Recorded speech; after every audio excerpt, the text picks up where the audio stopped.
James Cameron की avatar franchise एक बार फिर धमाका करने वाली है अपने थर्ड इंस्टॉलमेंट के साथ।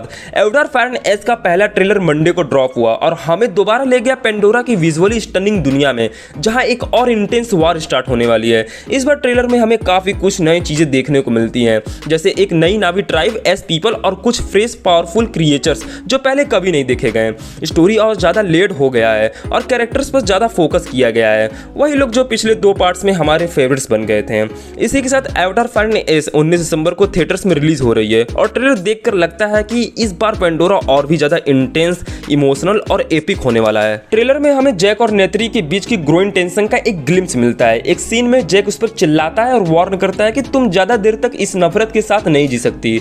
ये मोमेंट एक पावरफुल रोल रिवर्सल लगता है, क्योंकि इस बार जैक काम दिख रहा है और नेत्री के अंदर शायद अभी भी कुछ अनस्पोकन रेज छुपी हुई है।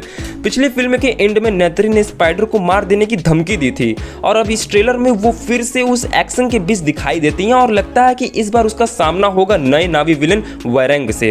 एक इंटेंस फेस ऑफ जो डेफिनेटली स्टोरी का हाई पॉइंट हो सकता है। 2022 में avatar the way of water काफी ड्रामेटिक एंडिंग के साथ खत्म हुआ था और अब ये नया ट्रेलर हमें एक क्विक स्टेटस अपडेट देता है हमारे मेन कैरेक्टर्स पर। दूसरी तरफ उनका बेटा लोक थोड़ा लॉस्ट फील कर रहा है, क्योंकि उनका परिवार अब नेत्री की ट्राइब छोड़ चुका है और अब रीफ क्लैन के साथ एडजस्ट करने की कोशिश में है। एस पीपल के लीडर वैरेंग को इस ट्रेलर में नेत्री के एक स्ट्रॉन्ग फॉइल के रूप में दिखाया गया है। ट्रेलर के एंड में तो वो नेत्री को डायरेक्ट धमकी देती है और उसकी गॉडेस को भी ओपनली रिजेक्ट कर देती है। काफी इंटेंस मोमेंट है ये। जेम्स कैमरॉन ने पहले ही हिंट दिया था कि मूवी की शुरुआत में एस पीपल डेस्परेशन के एज पर होंगे। ये पहली बार होगा कि जब एक नावी ट्राइब को एंटागोनिस्ट के तौर पे इंट्रोड्यूस किया जाएगा। एटलीस्ट इनिशियली कैमरॉन ने एम्पायर मैगजीन को बताया कि वैरेंग अपने ट्राइब से सच्चे दिल से प्यार करती है, लेकिन इसका मतलब ये नहीं कि उसके एक्शंस हमेशा मोरली सही होंगे। कैमरॉन ने खुद कहा, she will do anything for them, even things that we would consider to be evil. उनका कहना है कि इस फिल्म में उनका गोल था कि एक सिंपल ब्लैक एंड व्हाइट या ब्लू एंड पिंक स्टोरी से आगे बढ़ना। उनका कहना है, हम ये दिखाना चाहते हैं कि ना तो सारे ह्यूमंस बुरे होते हैं और ना ही सारे नावी हमेशा अच्छे। ये कॉम्प्लेक्सिटी ट्रेलर में क्लियरली दिखाई भी देती है, चाहे ह्यूमंस कैरेक्टर स्क्रीन पर फिर से डिस्ट्रक्शन और कियोस लेकर आए हो।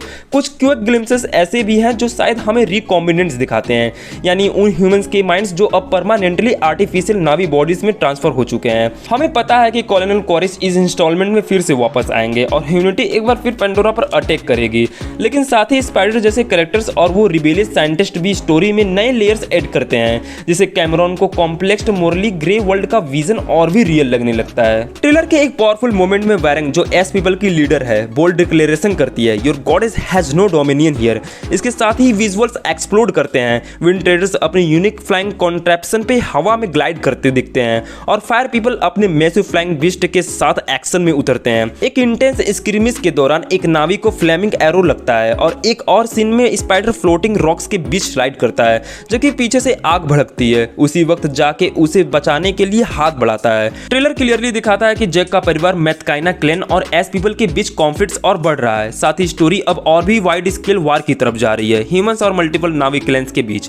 ये कंटिन्यूएशन है avatar the way of water की एंडिंग का, जहां आरडीए ने जैक के परिवार को डायरेक्ट टारगेट बना लिया था। ओवरऑल इसी के साथ एवटार फायर एंड एश का ट्रेलर एक बात तो क्लियर कर देता है, इस बार पेंडोरा और भी ज्यादा इंटेंस, इमोशनल और अनप्रेडिक्टेबल होने वाला है। जैक और नेत्री के बीच की टेंशन, नए पावरफुल कैरेक्टर्स जैसे वैरेंग और expanding war between humans and Na'vi clans, सब कुछ नेक्स्ट लेवल लग रहा है। James Cameron is clearly pushing the story beyond the usual good versus evil narrative और इस बार हर कैरेक्टर के चॉइसेस और कॉन्सिक्वेंसेस डीपली मैटर करने वाले हैं। अब बस 19 दिसंबर का इंतजार है, जब पेंडोरा की दुनिया फिर से बिग स्क्रीन पर जिंदा होगी और हम उसके हर फायर, एश और इमोशन को महसूस करेंगे।